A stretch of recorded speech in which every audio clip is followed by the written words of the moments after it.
Hey guys, I just broke out of prison to tell you that this is the Sonic series. 20 Sonic games are covered in this thing, these are the ones. Well, Adventure 2 is up next, so let's begin. Oh no, it's the Adventure 2 places, I've gotta go, catch up later!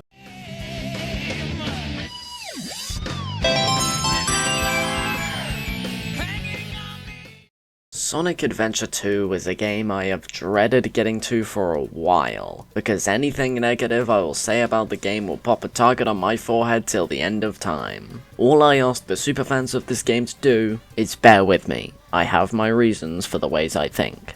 With that major disclaimer all done with, I really love this entry. It's in my top 10 for a reason after all, and that's probably because it is the closest to perfection we've gotten out of the adventure formula, at least officially.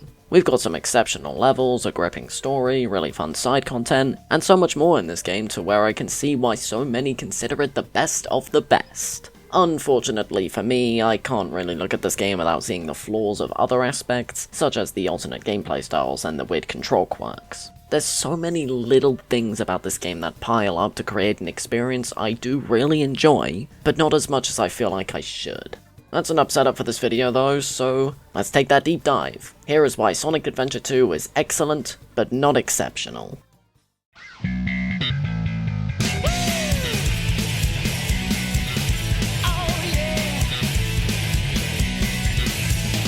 Sonic and Shadow's speedy, action-packed stages are easily the most fun of them all in this game. Shocker, right? These stages are a lot more linear and streamlined than SA1 and 06, but this means it's a lot less easy to mess up and that they are more fast-paced, leading to the best adventure-styled levels we've gotten yet.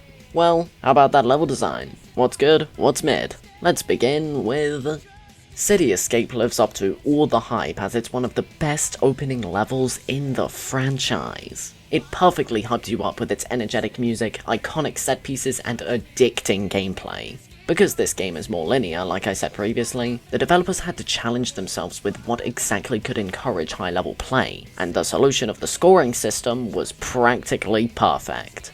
This level encourages you to be as flashy and cool as possible, no matter your skill level, and it works exceptionally. The simple addition of ramps that give you a score based on how cool your trick in the air is adds so much more to a playthrough, and it all adds up to your final rank, which would probably be like a D on a first playthrough or something. This game has some of the toughest A ranks in the franchise, there were no S's, and it really pushes you to figure out every trick you can find in the levels to bump your score up ever so slightly above the mark. Even if you're not going for the A rank, however, this level delivers on its exciting yet intense atmosphere, memorable layout, and simply glorious sections. The only complaint I can muster is that I would have liked even more of the normal Sonic gameplay, as the skateboard segment and the truck chase do get a little old after playing it for ages.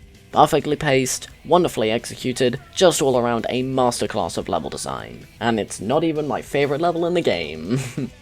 This one is. Metal Harbor somehow manages to be everything I'd want in a fast-paced adventure level. I've seen people complain about how there's a good amount of automation in this level thanks to the abundance of loops and pulleys, but here's the thing. They only last like 1 second each, you're still playing most of the level, grow up. This is where the lightspeed dash is introduced, and is also where it is best utilized, despite the glaring issue with button mapping.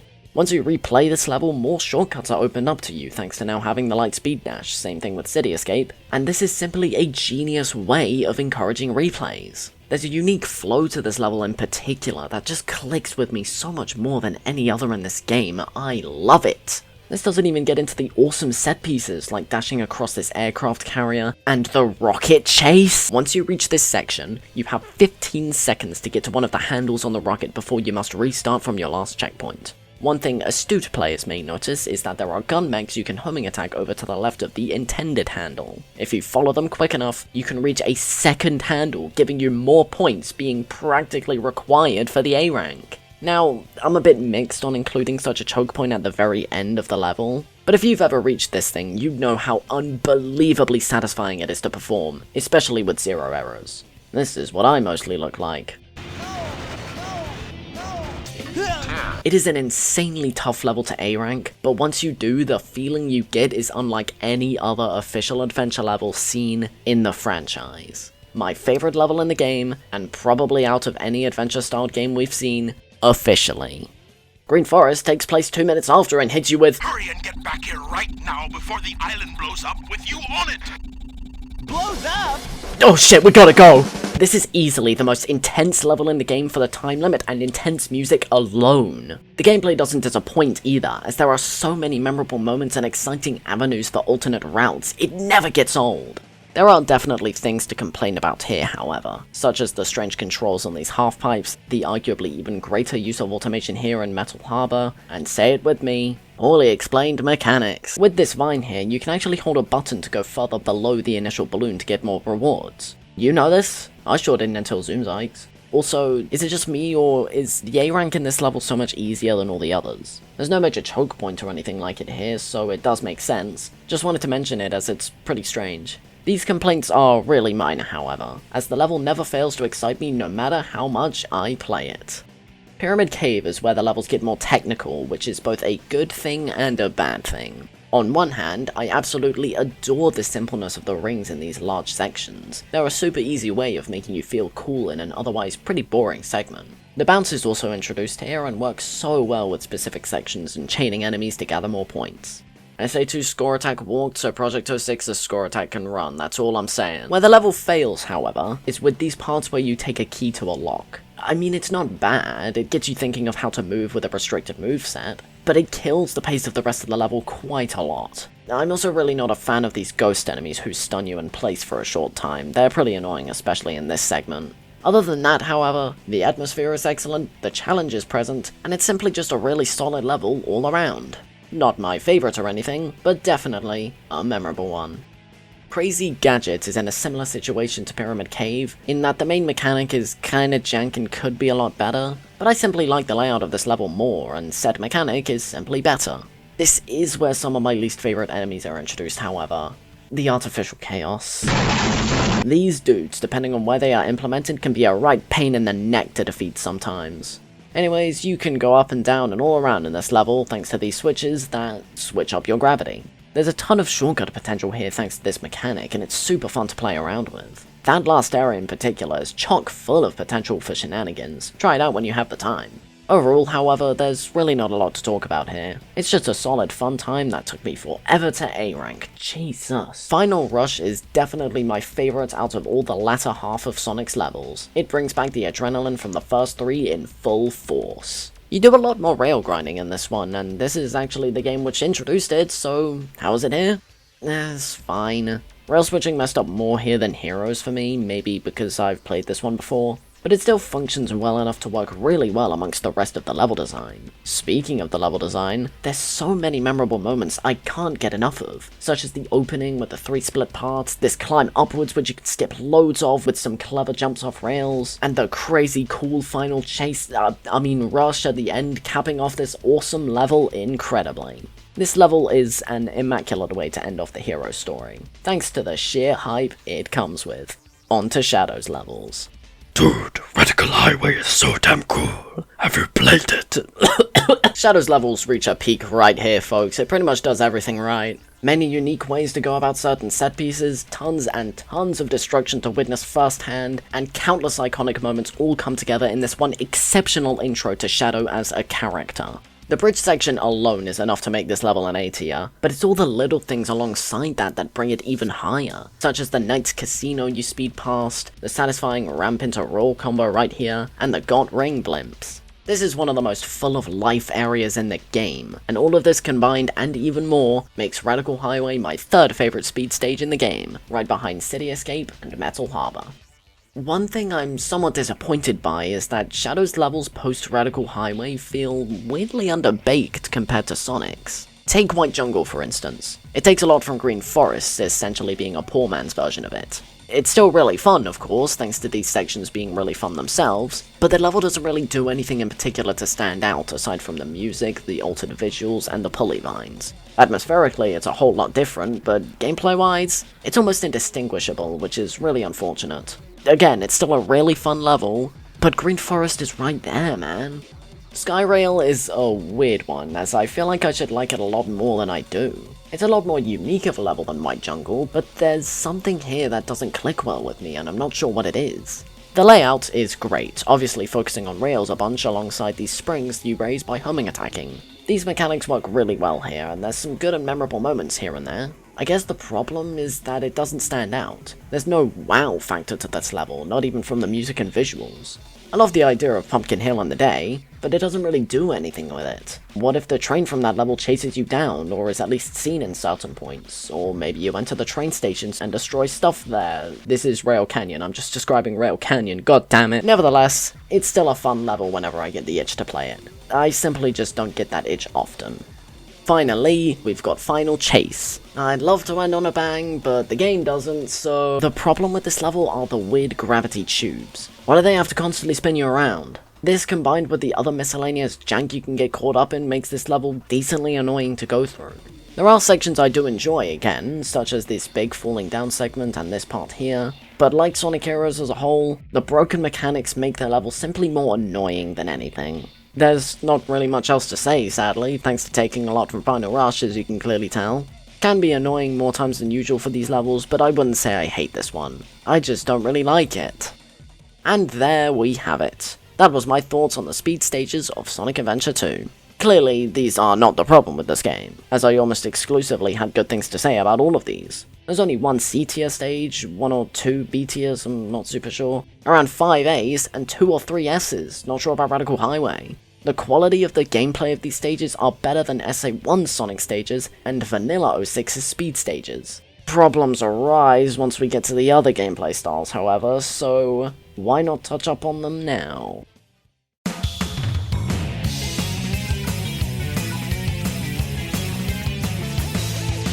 We're not fully into Complaining Town though, as I actually really enjoyed the shooter stages more than expected. These stages are structured similarly to Gammas from Adventure 1, in that you are a giant mech chaining combos of enemies together to rack up a high score. The difference between the two modes is that 1, you're not bound by a timer in Adventure 2, and 2, Adventure 2 is focused a lot more on racking up your score. The stages that give you lots of targets to shoot all at once are generally the better ones here, as most of the joy of these modes comes from said score multiplier. Movement is absolutely not where this mode shines. Turning around is really clunky, moving towards a wall pushes you 90 degrees in one direction or another from it somehow, and there are these individual moments in levels that just feel worse than others. When you're going in a normal straight line, it works fine, but almost anything else feels awkward. I do enjoy the new movement options you get with time, such as the booster allowing you to glide in the air. It's pretty much the only saving grace for the movement to actually make it tolerable, to be blunt. The real joy from this mode, as I have mentioned, is chaining 10 targets together all at once. I'll be more brief on the levels here, as the gameplay is a lot more simple, leading to a lot of it feeling very similar. I'll pretty much sum each level up in a sentence, but a more in-depth sentence, you know? Let's do it. Prison Lane is a decent first level, teaching you the dumb quirks pretty well. There's some good, some bad, but nothing too exceptional to wow me at all. Man, fuck Mission Street, all my homies hate Mission Street. There's so many little annoyances throughout the whole level that just make me ticked off, to be blunt. This is probably my least favourite shooter stage in the game, man. I barely ever enjoy it. On the flip side, Hidden Base is one of the better ones. Nothing too crazy, but there's no section that makes me tear my hair out. It's simply not that memorable compared to the other ones. Finally, for Tails, we get a tunnel engine, and I'm really mixed on this one. On one hand, the idea of making you more careful of what and where to shoot is a pretty banging one. On the other hand, it removes the most fun aspects of the Tails gameplay in turn for just walking around stuff. It's realistically one of the weaker ones, and I'd agree with that testament, especially thanks to the dumbass artificial chaos enemies, but I somehow enjoyed more than Mission Street. Wish I could tell you why, but we've got some actually good ones to cover now. Sonic's levels are better than Shadow's, but Eggman's levels are better than Tails. Not sure why, but even with Iron Gate, it improves a lot on what Prison Lane did. It's super fast paced, more intense due to the story, and going down is much easier than going up. You're simply doing more here than Tails' first level, which makes it almost automatically a better stage. Speaking of better stages, Sand Ocean blows Hidden Base out of the water. The aesthetic is much stronger, the memorable moments are more memorable, and there are unique set pieces that truly make it stand out. Now Lost Colony, this one's kinda forgettable to be fair. I guess I like the maze segment because it's not really a maze, but the whole level just blends in with all the other Space Colony arc levels, making it probably the weakest Eggman level. Thankfully, the last two deliver and then some. Weapons Bed is insanely fun, all thanks to the sheer amount of perfect combos you can get. There are many targets specifically close together, allowing for chain after chain, and it's really nice. The layout of this level too is much more wide and open compared to the others, allowing for a much more freeing romp, ultimately making my second favorite shooter level in the game. My favorite? Well, let's talk about Cosmic Wall, a level that rivals the weaker Sonic and Shadow stages. I'm dead serious. This level manages to actually fix the clunky controls problem previously mentioned, because you have an anti-gravity jump launching you into the air for some insane combos. There's barely ever a moment where you're not tapping or holding the shoot button. It's some exhilarating stuff. Oh, the on-rail segments are super fun too and have so much combo potential. It's not really even a contest as to what shooter level's the best, to be blunt. That's all of them. Some of you may have noticed I missed a Tails level, but that's because it's not in this style. Give me a second, Jesus. As a whole, I guess my opinion would come together to be around a 6 or 7 out of 10 for this mode. The bad levels are actively annoying and I choose not to play them, but the good levels go as high as A tier for me. If someone put me in front of a level of this style that wasn't Mission Street and forced me to play it, I think I'd have a pretty fun time, at least I hope. This is going great so far. I hope nothing comes around to make my opinion of the game significantly weaker. Wait, do you hear that? It sorta sounds like someone who isn't gonna let it get to him and is just gonna creep. Oh no. Not this! I ain't gonna let it get to me, I'm just gonna creep. Down in Pumpkin Hill, I got to find my lost piece. I know that it's here, I can sense it in my feet. The great emerald's power allows me to feel. I don't like playing Knuckles and Rouge's stages in Sonic Adventure 2. They are just actively not fun for me. This is a pretty big shock to the system, I know, because I actually had a good time with Sonic Adventure 1's Knuckles levels. They're not amazing or anything there, but they at least functioned and did not annoy me in any way. We have to talk about the radar in Sonic Adventure 2. The radar in this game does not work the way you'd think. Instead of telling you where any of the emerald pieces or whatever you're looking for is, it tells you where one of the pieces is at a time. I do not exaggerate when I say that this decision kind of ruins the entire gameplay loop for me. Finding one emerald across the map, only to find the next one right where you began, happens more times than it should, making these levels last so much longer than they ever should. This, paired with the levels sometimes being pretty confusing to traverse, makes most of these stages a chore to play and a nightmare to 100%. Let's talk about those levels now. The early stages are much more basic and recognizable, leading to them being easily the better ones of the bunch, an example being Wild Canyon. There are clear landmarks to remember, it's pretty compact, and it only lasts around 2 minutes. Pumpkin Hill is iconic for a reason, man. The atmosphere alone easily makes it the best of the bunch, but there's also clear differences between the mountains you climb. Good stuff. Aquatic Mine is where things start to get a bit iffy. Swimming in the water does work surprisingly well for the time, but a lot of the areas feel very samey, and the cramped nature doesn't help things. It can also be difficult to figure out what water level you need to set. It's simply annoying and not much else. Make sure you get the air necklace, by the way, you won't survive without it. That chamber is where my eyes start to fall out. Where do I go? I get it, each pathway is coloured, but because the layout of 3 of the 4 sections is literally the same, it's unbelievably easy to get lost, making for a pain in the ass level. Finally, for Knuckles, Meteor Herd is better, I think. The only saving graces are that the layout is simple to remember, and climbing up is pretty easy thanks to the springs launching you high. Still not a good level, but one I know I can tolerate more than the others. Most of Rouge's stages are basically worse versions of Knuckles', so this should be fairly simple. Dry Lagoon is a more floral Wild Canyon, but a lot less memorable even with all the cool turtles around. Definitely one of the better treasure hunting levels in the game, but not one I really care about in any positive or negative way. Headquarters is just Death Chamber, again! The only thing this version has in comparison is that there's water you go in sometimes. There are also these Eggman drones surveying the place you gotta avoid, but they barely do anything. I don't give a single shit, let's move on. Security Hall actually does something interesting. You're forced into a 5-minute time limit, leading to an intense, scary as hell heist that works. It's definitely memorable, but not anything insanely fun to go through. Finally, Mad Space is the worst level in the game. It's not even close to be blunt. Ginormous, spread out landmarks that take forever to get to, annoying gravity mechanics on these planets that don't work well, and the helpful hint system is all jumbled up, leading to the most annoying experience in the game, and probably out of all the adventure games. I'd rather play Silver's Aquatic base than this garbage, I'm dead serious. I didn't say Dusty Desert for a reason. Well, those were my thoughts on each treasure hunting level in Adventure 2. I wholeheartedly believe that if the radar worked like it did in Adventure 1, these levels would be genuinely so much easier and more fun to go through. It certainly wouldn't fix the especially bad levels like Death Chamber and Mad Space, but it absolutely would make those levels far less insufferable than they already are. This decision seems so outlandish to the point where I sort of feel like I'm missing something. Am I just an idiot? Are these levels not for me, or do they definitively suck?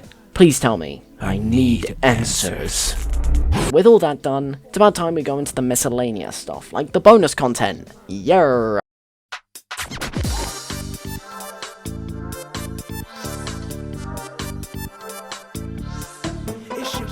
I have very mixed feelings on how the emblem system works in this game. Each level has 5 missions to complete and A rank. The normal mission, collect a certain number of rings, find the hidden chow, beat under a time limit, and a hard version of the original level in that order.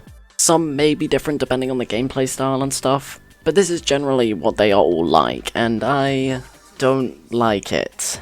You have to play each level a minimum of 5 times to gather every emblem in the game, when some missions could easily be skipped thanks to their simplicity. Heck, you probably beat the time limit one in the normal level, it just pads out your runtime with the game so much. My solution for this is to take a page out of Sonic Frontiers' book. Have each mission, aside from the hard one, be alternate objectives you must beat in the main level. This would simplify things a whole lot, because let's be real, are you replaying missions 2 through 4 at all? At most, you're going to be replaying missions 1 and 5 because they are the actual levels, and they challenge you in the most clear ways. I obviously wouldn't want the missions to be as easy as Frontiers, but this simple change would produce a ton of padding for completionists. I really think no one would complain.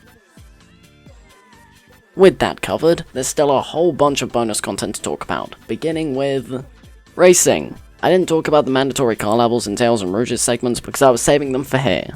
Probably should have second-guessed myself though, as there's really nothing interesting to talk about.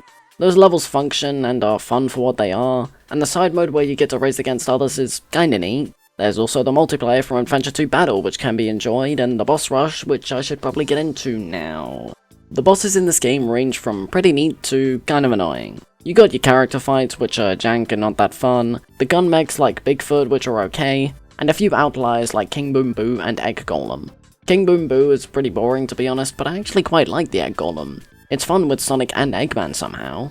That's all the bosses I'm mentioning for now, so let's talk about the Chow Garden. Whilst this type of gameplay is certainly not for me, I can't deny that it does get pretty easy to care about these little guys and push them to be the best Grimblows imaginable. It was definitely a good idea to have certain aspects of the main levels help you out here, so this mode doesn't feel like a weird, unnecessary side thing. There's a lot that goes into taking care of a Chow, which I won't delve into here, but I do quite like the Chow Race and Chow Karate modes. It's a brilliant little thing to check in on here and there. I can see why people want it back so bad. With pretty much all the side content covered, I do want to talk about one more thing I've touched on a little bit, but I feel like I need to mention before the story. Let's get into it. The controls and button mapping leave a lot to be desired.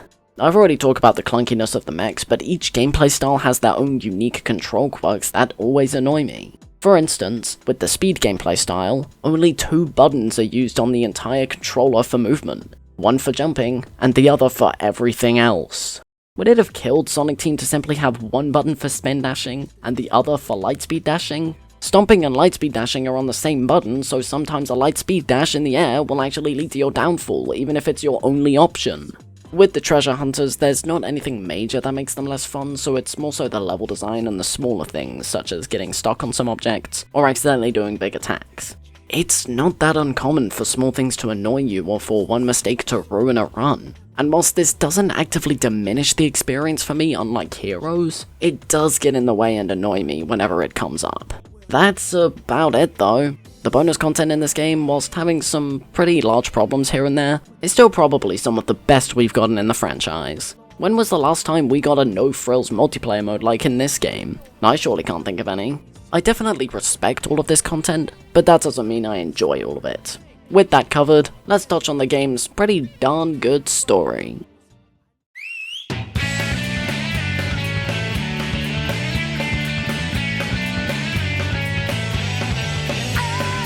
Where do I begin with the story of this game? I guess I'll just go from the top.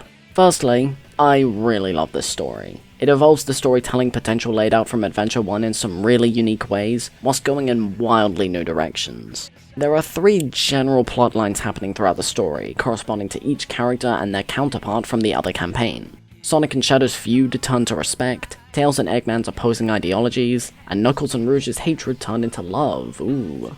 Like a lot of Sonic stories, the characters and how they react are really what elevates this one to such a high status, so let's cover each one.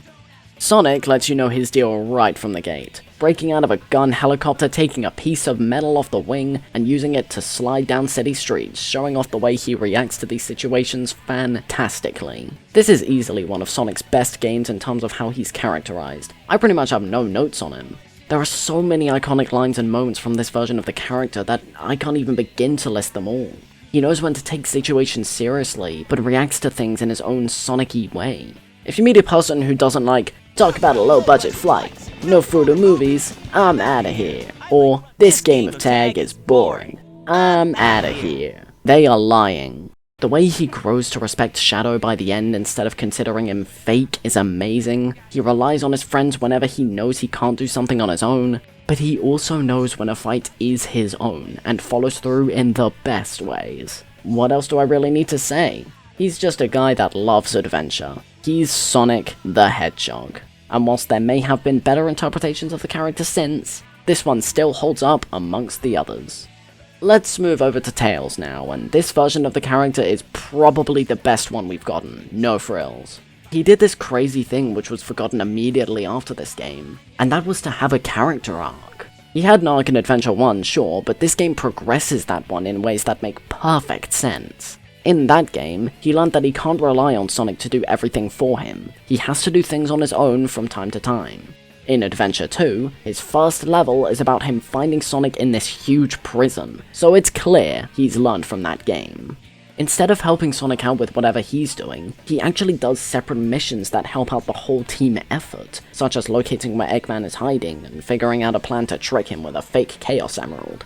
No longer is he the scared child afraid to leave Sonic's embrace, he is his own person, and seeing this character growth across games is immensely satisfying. Knuckles is a bit of a weird case, as this game isn't really about the Master Emerald and the whole thing about that.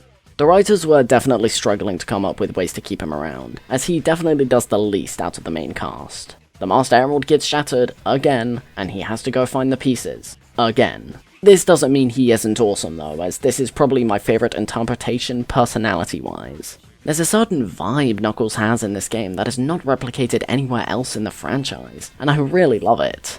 Is it mainly because of the awesome music? Yes, but he still has that cool energy which I adore. I love his interactions with Sonic, the times he butts heads with Rouge are great, and I love the detail about how he's afraid of ghosts. It gives us a more unique detail to consider about him. That's really it though, he doesn't really do much aside from being around and finding the Master Emerald pieces. But that doesn't make me hate the smooth atmosphere that permeates around him. We're gonna save Shadow last for pretty obvious reasons. So Eggman. In terms of being a villain, this is without a doubt the best version of the character. He's got those silly quirks about him we all love, whilst being a genuinely intimidating threat. He is always in control of the situation, no matter how smart the hero's plans are. The speech scene is pretty much resemblant of everything this man's about. He broadcasts a live stream to the entire world, explaining how he's going to become its greatest ruler, and then shoots a giant laser beam at the moon from the space colony he is in, all to threaten the world leaders. The fact that doing something like this is simply a threat for the greatest scientist in the world truly exemplifies the lengths he will go to make sure what's his. There are countless more scenes I adore with this dude, but I think you understand what I'm trying to say, so... Rouge is another interesting case, as whilst I don't think she's bad at all in this game, I wouldn't say I really love this interpretation either. It's mainly because everything done with her isn't explored enough to feel significant. She has one scene with Knuckles at the beginning of the game, and at the end there are implications of her loving him. She has a few scenes to herself where she talks about her mission as a gun agent, but then Shadow just kinda walks in on her snooping around and doesn't really give a damn. This isn't to say she doesn't have good moments, such as when she asks Shadow if he believes he's the real Shadow, and I can't deny that I really enjoyed the Knuckles x Rouge ship on principle. There's not really anything else to say. She's just a fun character and does her job in the story well, leaving the main man himself left. Shadow is a pretty difficult character to talk about here, as whilst I do really love this first interpretation and have no major problems, it doesn't hit as hard as some of the later interpretations we see for me. One thing I really love about the scenes with him is how they are shot. Throughout most of the game, Shadow is placed higher than everyone else, showing how he believes himself to be a kind of higher being than others. The further you go through the game, the more scenes happen where he is placed on the same level as the others around him, showing his growing respect, or opening up more depending on the character. It's a fantastic way of symbolizing his growth throughout the game, and there's more where that came from. I love the parallels the story sets up between Maria and some of the other characters, like in this scene. Rouge is knocked down with seemingly no hope of getting away from Prison Island before it blows up. Shadow's trauma response acts up immediately, and he dashes over to Rouge just in time to do what he couldn't 50 years ago. Speaking of 50 years ago, however, yeah, it's really great what they do with it. What can I say that hasn't been said, really? Everything about this story is really great, and I wouldn't be surprised if it's your favorite Shadow story out there. I just think the presentation takes me out of it a bit. Now let me explain this for just a bit, because I know what may be coursing through some minds about what I just said. But in the SA1 video, you said the presentation didn't bother you, so why here? Honestly, I really wish I could tell you. The way characters cut each other off mid-sentence is really funny, but it does take me out of it a bit. The way characters move is sometimes pretty awkward, leading to some strange scenes. The presentation as a whole is most certainly better, there's no denying that. But I think that because they improved the scenes this much between entries, the awkward stuff may be more noticeable to me? I'm really not sure as a whole what's wrong, this is just a guess. As far as I can tell though, that's everything about each main character. This game has a really great story, and I absolutely understand if you consider it your favourite. There's a lot to love here, and not a lot to actively hate. As always, however, I've saved the end for last, so let's tackle that last story, huh?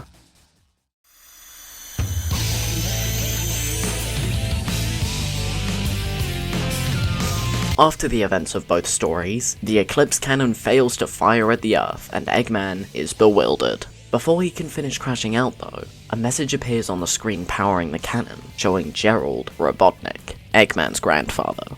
Elsewhere on the Ark, Rouge meets up with Sonic and Knuckles to say that the space colony is currently on a crash course towards the Earth and will destroy all life as we know it. The previously mentioned recording of Gerald in prison is projected to everyone on Earth and the colony, where he states that he will get his revenge on humanity once the Chaos Emeralds are collected at the Ark.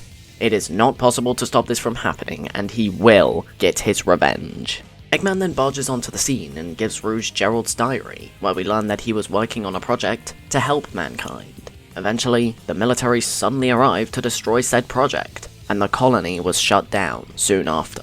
He found his grandchild Maria among the names of the people who died in the incident, and this was his breaking point. All he could think of was a revenge plan in the prison he was being kept in, and part of this plan was related to his project, titled Shadow. He's left everything for him now, and awakening him will begin the revenge plan he cooked up. So we're kinda cooked now, huh? The plan's nearly followed through. What do we do now? Well, Eggman's got it. We stop the energy coming from the Chaos Emeralds. How do we do that? The Master Emerald. Knuckles has a use in the plot. The only way to get to the cannon's core in time is for everyone to use the real superpower of teamwork. So let's begin the level, Cannon's Core. This is a 5-part level using each gameplay style in different ways. You begin with Tails, and this is probably one of the better parts of the levels to be blunt. I love the mechanic of freezing parts of the level to progress. It's pretty short and not too annoying. What's next? Eggman's section is pretty much the exact same quality-wise, I really couldn't tell you the difference at a glance. I guess there are these segments with moving blocks that I find kinda boring, ultimately making the Tails segment better for once. Rouge's section is really easy, not really anything to say about it. It functions, it does what it wants, that's it. Knuckles' section is either kinda boring, or kind of insufferable depending on if you got the air necklace, dodge you had to come back. You're mostly underwater here, and the timing is pretty strict if you don't have it. It's also pretty confusing on a first playthrough, and getting through this shaft is pretty tight in and of itself. This is my least favourite part. Followed up by the best. It's because it's with Sonic. The layout's a bit confusing, but it's a damn fun segment, ending off the level in an exhilarating way, making the level overall pretty good. It's definitely not an ideal finale, considering that most segments aren't that good, but I can at least tolerate most of this level for what it is. Past the level, Amy stumbles across a content Shadow, wondering what's wrong. Shadow's plan was to destroy all life on Earth as we know it, and he's succeeded in that. He has no need to help everyone, he doesn't want to. Until Amy explains that despite all the terrible people in the world that exists, there's always good where that came from. Despite what has happened in Shadow's past, there's no reason for him to go as far as he's gone. Amy then begs Shadow to give the people a chance to be happy, which suddenly reminds Shadow of everything he forgot. Maria didn't wish for humanity's destruction, she wished for the chance for everyone on Earth to be happy and live their lives. Shadow then locks in and immediately rushes to the cannon's core to help out the gang, but not before shedding a tear. This, I'm kinda mixed on, to be honest. Most of this is really great, don't get me wrong. I just wish that the parallels between Maria, Amy, and Rouge were focused on more. There could have been something when Amy confused Shadow for Sonic towards the beginning of the game, for instance. Or maybe a calmer scene between the two post-prison island, for instance. It still works for what it's doing, but it could have been better if they focused on it more, in my opinion. Anyhow, with the gang at the cannon's core, they're ready to stop the energy from the Chaos Emeralds with the power of the Master One. But then the prototype of the ultimate lifeform hits the function and kinda ruins the whole plan. One surprising thing happens after another in favor of our heroes this time, thankfully, as Shadow also rocks up to the function to confront the embodiment of his past alone. I don't like the Biolizard fight. It's just boring, awkward, and unnaturally difficult at times. I seriously think if the amount of cycles required on this dude was halved, it would be a much better fight. Balancing how far you are away from the head compared to the tail gets pretty boring after not that long, and as per usual with this game, jank happens out of nowhere and random, killing you 3 minutes into the fight, causing a reset. The ideas are genuinely solid, but the execution is just a bore. I do want to compliment the atmosphere of this fight, however, as this is one of the most unique feeling fights of the entire game, thanks to the more melodramatic music and ginormous arena. It really makes you feel like you're fighting something that shouldn't have existed. I love it. Overall, one of my least favourite fights gameplay-wise, but one of my favourites in terms of atmosphere. Knuckles begins the whole sequence Decal did in Adventure 1, and it works.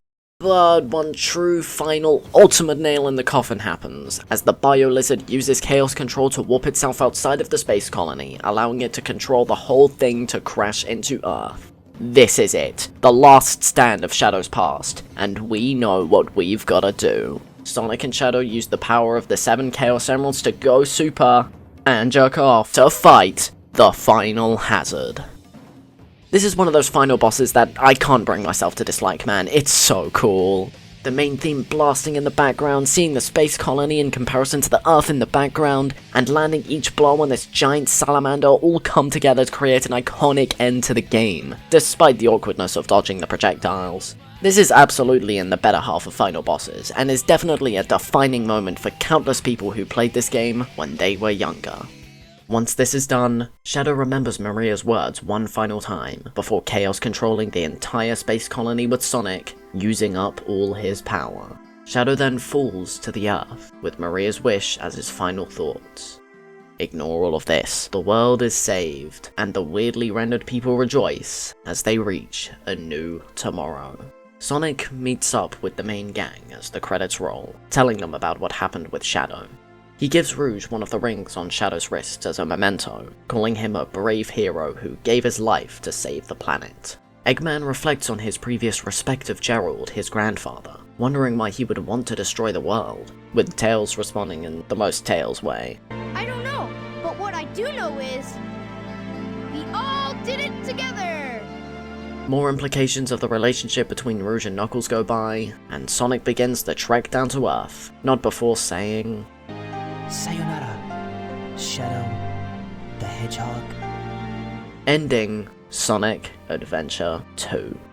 This credit scene is one of the best in the series, capping each and every character arc exceptionally, including Shadow's. It's such a bittersweet feeling, yet so satisfying at the same time. There's never been anything like it since. I don't really have any notes for this conclusion, it's just insanely well done.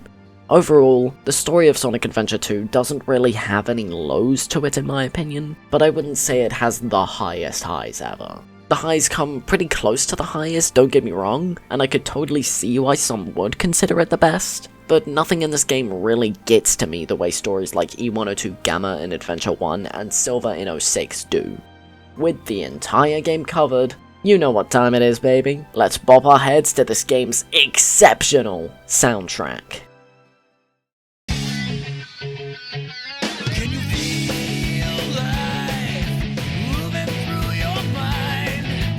This is one of the best soundtracks in the Sonic franchise in my opinion. There are so many incredible level themes, amazing character themes, and more. There is a huge variety of themes here, as each character has a unique style of music tied to their levels. As per usual, I'll focus on the absolute favourites of mine, with maybe a few underrated mentions, so let's get to it already. Find someone out there who doesn't like Escape from the City, with the reason not being that it's overrated or that they've listened to it too much or something. You'll fail, as it's one of the catchiest, most memorable level themes in the franchise. No other level begins with as big of a punch as this one due to the music alone. Follow me, set me free, trust me and we will escape from the city. Won't Stop, Just Go for Green Forest is one of the most intense songs I've ever listened to, man. It adds so much intensity to the level, whilst being such a hype one to listen to outside of it. I'm shocked I haven't seen more people talk about it, it's that good.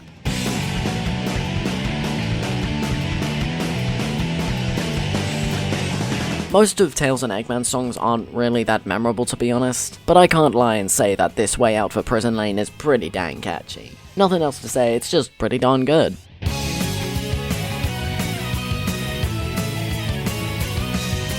Chasing Drive for Kart is a bumpy, happy tune that is genuinely more memorable for me than most shooter level themes, I'm so sorry. It just knows how to make you feel good, man, take a listen.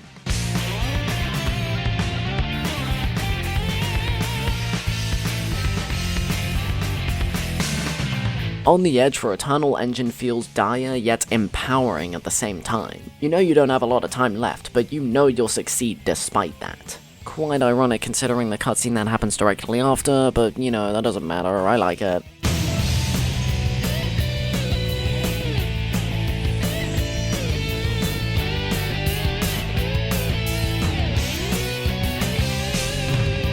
Where do I even begin with Knuckles level themes? All of them are catchy and memorable in their own unique ways, despite how rough the lyrics can be at times. These are definitely the songs from the game that get stuck in my head the most, so fuck it, let's talk about all of them.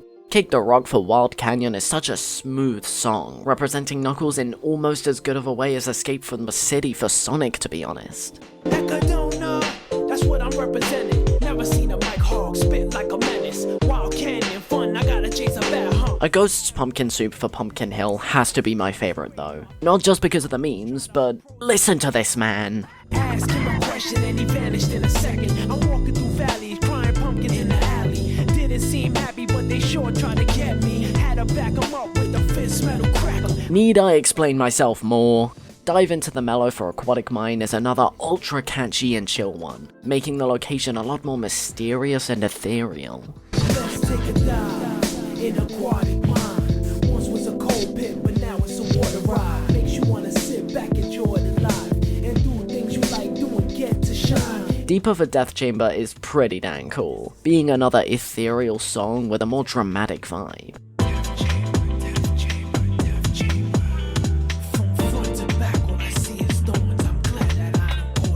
Finally, Space Trip Steps for Meteor Herd is obscenely catchy. Just listen to this and you'll be hooked.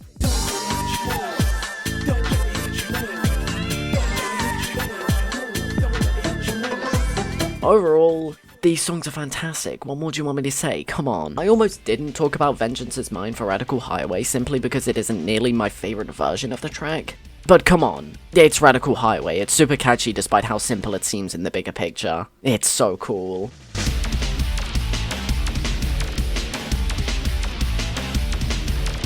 Rhythm and balance for White Jungle sometimes just enters my mind, and I sing it to myself for about an hour. I freaking love this track, man, just take a listen, you'll be singing it to yourself too.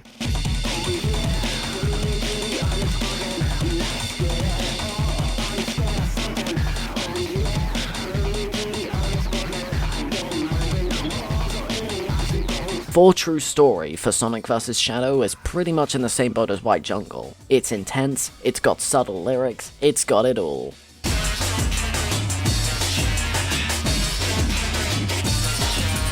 None of Eggman's songs really appeal to me, to be honest, so we're going over to Rouge, whose songs I feel like I like more than most. Bright Sand for Dry Lagoon is simply snazzy as hell, fitting this Jewel Thief's first playable appearance amazingly.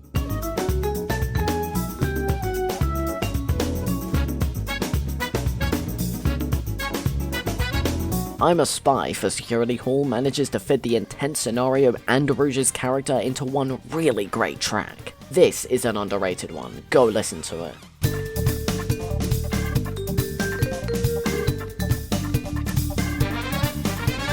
All the character themes are really great, but today I'll focus on the themes for the two main hedgehogs. It doesn't matter, version 2 is easily my favorite version of the song. It's full of so much life and hope, representing the main man perfectly.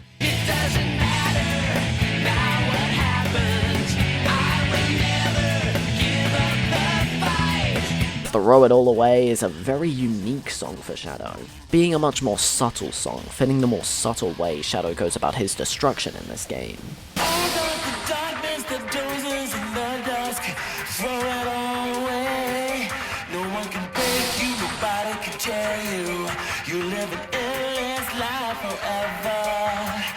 Supporting Me For Biolizard may be one of my favorite boss themes in the whole franchise, and dare I say ever? The lyrics all have a ton to say about Shadow and the Biolizard, and the intense dire nature of the song matches the stakes masterfully. I need more people to listen to this exceptional track, man. I love it to death.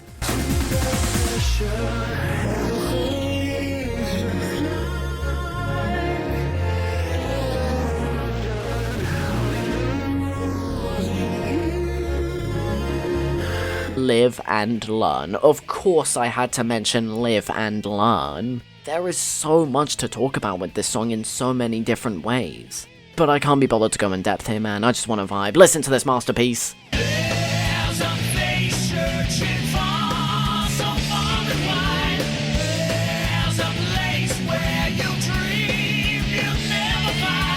There we go. That's a lot of bangers, and there are even more I love. I can see why so many people these days still consider this game to be the best of the best in this franchise. The stuff to like here is truly something special. This game clearly tried its hardest to be something special for everyone who plays it, and that makes me physically incapable of disliking it. Let's end this.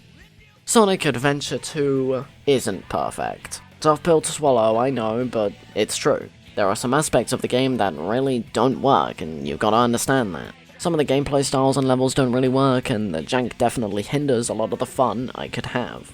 However, it is simply not possible to deny just how much of an impact this game made on the whole franchise, with its effects still being felt today with things like the third Sonic movie. There's a lot to love with this entry, and I can understand if the stuff to love makes it the greatest in your eyes. For me, the bad hinders a lot of the good to ultimately make it not my favorite thing ever, but I still have a great time whenever I turn this game on. That's it for this episode, and the next one is gonna be an interesting one. That's all I'll say about it for now, so I'll see you then. Goodbye.